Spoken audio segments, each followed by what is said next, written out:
కేశినేని చిన్ని, కొలికిపూడి శ్రీనివాసరావు మధ్య tug of war ఇంకా నడుస్తోంది. తాజాగా నిన్న ఒక ఘటన జరిగిందట. గంపలగూడెం నెమలి శ్రీ వేణుగోపాల స్వామి బ్రహ్మోత్సవాల్లో వివాదం జరిగింది. ఏమిటంటే కేశినేని చిన్ని చేతుల్లోని పట్టు వస్త్రాలని కొలికిపూడి శ్రీనివాసరావు గారు లాక్కున్నారట. ఇక్కడ రెండు విషయాలు మాట్లాడుకోవాలి. గత కొంతకాలంగా మనం వింటున్నాం వీళ్ళిద్దరి మధ్య జరుగుతున్న ఈ తగాదాలని, ఈ ఘర్షణల్ని. ఆ తర్వాత పార్టీలో దీనికి సంబంధించి జరిగినటువంటి పరిణామాలని అబ్జర్వ్ చేస్తే రెండు విషయాలు అవగతం అవుతాయి. ఒకటేమిటంటే తిరువూరులో నాదే పెత్తనం, ఎంపీగా ఉన్నటువంటి కేశినేని శివనాథ్ ఇక్కడికి వచ్చి వేలు పెట్టకూడదు అనేది కొలికిపూడి శ్రీనివాసరావు స్టాండ్. అయితే కేశినేని చిన్ని వైఖరి ఎట్లా ఉంది అంటే, టికెట్ ఇప్పించడంలో పాత్ర పోషించింది నేను, ఎన్నికల్లో నీకు ఫండ్స్ని సమకూర్చడానికి హెల్ప్ చేసింది నేను, ఇప్పుడు గెలిచిన తర్వాత తిరువూరులో నువ్వు వేలు పెట్టకూడదు అన్నట్టుగా ఎట్లా మాట్లాడతావు? ఇప్పుడు చాలా చోట్ల ఎమ్మెల్యేలు, ఎస్పెషల్లీ అధికార పార్టీ ఎమ్మెల్యేలు, కూటమిలో ఏ పార్టీకి చెందిన వాళ్ళైనా సరే ఆ కాన్స్టిట్యున్సీ మీద పూర్తి ఆధిపత్యం వాళ్ళదే. అక్కడ జరిగేటువంటి వెల్త్ క్రియేషన్ మీద పెత్తనం అంతా కూడా వాళ్ళదే.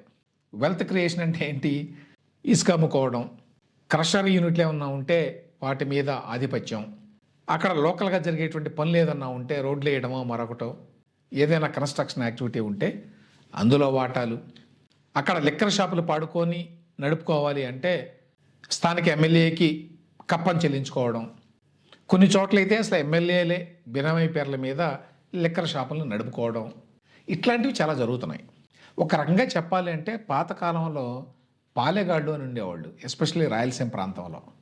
వాళ్ళ పని ఏంటంటే స్థానికంగా ఒకటో రెండో మూడో గ్రామాల మీద పెత్తనం, అక్కడ ట్యాక్స్ వసూలు చేసుకుంటారు. ట్యాక్స్ పేరు మీద జనాన్ని బెదిరించి ఎంత వీలైతే అంత వసూలు చేసుకునేవాళ్ళు. దానికి బదులుగా వాళ్ళు రాజుగారికి ఎప్పుడైనా అవసరం వచ్చినప్పుడు, ఏదైనా యుద్ధం వచ్చినప్పుడు 100 మందినో 200 మందినో 300 మందినో సైనికుల పేరుతోటి పంపించాలి అక్కడికి.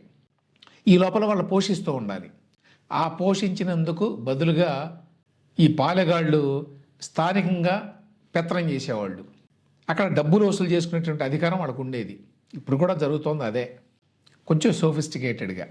ఈ విషయంలోనే ఎమ్మెల్యే అయినటువంటి కొలికిపూడి శ్రీనివాసరావుకి, ఎంపీ అయినటువంటి కేశినేని శివనాథ్కి మధ్య ఈ విభేదాలు తలెత్తని అని చెప్పి అనుకుంటున్నాను. వాళ్ళిద్దరి మధ్య ప్రజలకు సంబంధించినటువంటి అంశాల మీద ఏమీ గొడవలు రావట్లా. పాలసీ వ్యవహారాలకు సంబంధించి గొడవలు ఏమీ లేవు. పెత్తనం ఎవరిది, ఆధిపత్యం ఎవరిది, ఎవరి ఏరియా ఎవరిది అనే విషయంలోనే గొడవలు. రెండో పాయింట్, వీళ్ళిద్దరి మధ్య గొడవలకు సంబంధించి చాలాసార్లు పార్టీ అధిష్టానం వాళ్ళని పిలిపించిందని, మాట్లాడిందని, ఎస్పెషల్లీ కొలికిపూడి శ్రీనివాసరావుని చాలాసార్లు పిలిపించి మందలించి అక్షంతలు వేసి వార్నింగ్లు కూడా ఇచ్చిందని పేపర్లో వార్తలు అయితే వచ్చినాయి. ఇప్పటికి 2 సార్లు 3 సార్లు జరిగింది ఈ తంతు. అయినా కూడా కొలికిపూడి శ్రీనివాసరావు గారి వ్యవహార శైలిలో మార్పేమీ లేదు. ఆయన గతంలో ఏం చేస్తున్నాడో అదే చేస్తున్నాడు. గతంలో ఏ విధంగానైతే కేశినేని చిన్నిని రెసిస్ట్ చేస్తున్నాడో అదే విధంగా రెసిస్ట్ చేస్తున్నాడు ఇప్పుడు కూడా. అధిష్టానం పేరుతోటి ఎవరైనా ఎప్పుడైనా పిలిస్తే మంగళగిరి ఆఫీస్కి వెళ్ళి కాసేపు తల ఊపి వెనక్కి వచ్చి ఆయన పని ఆయన చేసుకుంటున్నాడు మళ్ళీ. కాబట్టి తెలుగుదేశం పార్టీ అధిష్టానానికి కొలికిపూడి శ్రీనివాసరావు గారి మీద కావచ్చు, మిగతా ఎమ్మెల్యేల మీద కావచ్చు కంట్రోల్ ఉంది అని చెప్పి అనుకోవడానికి ఏమీ లేదు. ఏదో పేపర్ల కోసమో మీడియా కోసమో క్రమశిక్షణా సంఘం పేరుతోటి వీళ్ళు పిలవడం, వాళ్ళు రావడం, కాసేపు ఏదో అక్కడ మాట్లాడుకొని మళ్ళీ వెళ్ళిపోవడం అనేవి జరుగుతున్నాయి. కానీ యాక్చువల్గా పార్టీ నాయకత్వం పట్ల భయం కానీ, భక్తి కానీ, లేకపోతే వాళ్ళ నాయకత్వం మీద నమ్మకం కానీ ఉన్నట్టుగా కనిపించడం అలా. ఎందుకంటే ఇప్పుడు ఈ కొలికిపూడి శ్రీనివాసరావు అనే ఆయన తన దావన తాను ఏం చేయాలనుకుంటున్నాడో అది చేస్తున్నాడు. దానికి అర్థం ఏంటి?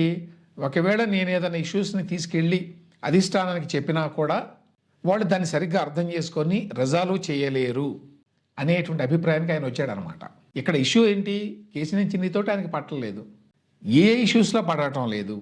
ఇద్దరిలో ఎవరి వాదన కరెక్టు? కొలికిపూడి శ్రీనివాసరావుకి నేను చాలా హెల్ప్ చేశాను కాబట్టి తిరువూరులో నేనేమీ చేయకూడదని చెప్పి ఈయన అనడం కరెక్ట్ కాదు అని కేశినేని చిన్ని చేసేటువంటి వాదన కరెక్టా?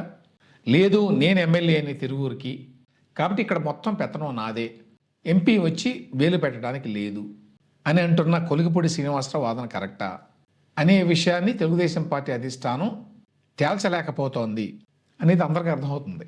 ఇటువంటి ఇష్యూస్ తెలుగుదేశం పార్టీకి రాష్ట్ర వ్యాప్తంగా ఉన్నాయి.